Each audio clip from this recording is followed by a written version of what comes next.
आज दिवसाची सुरुवात झाली होती अर्णवच्या योगाने. तो आम्हाला करून दाखवत होता. त्याच्या स्कूलमध्ये जो योगा शिकवलेला तो आम्हाला करून दाखवत होता सकाळी. त्यानंतर मस्त असे थालीपीठचा नाश्ता वगैरे करून घेतला आणि डब्यासाठी पण तेच थालीपीठ करून दिले मी. आणि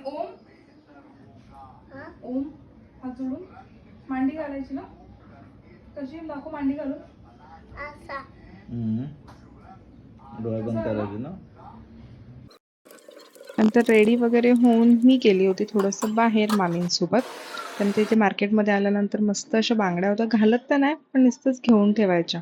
बांगड्या वगैरे घेऊन घरी आला होता मच्छीवाला, मच्छी वगैरे घेतली आणि मग अर्णवचं स्कूल सुटायचा टाइम झाला. तर इतका पाऊस आलेला ना, हा पाऊस कधी जाणार आहे काय माहिती. त्यानंतर दुपारी जेवण वगैरे मी घेतलं होतं इथे किचन साफ करायला. फायनली माझं किचन वगैरे क्लीन करून झालं होतं.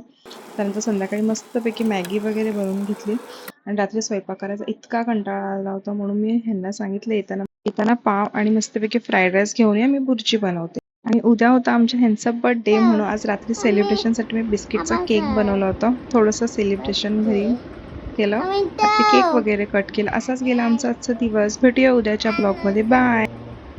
Happy birthday dear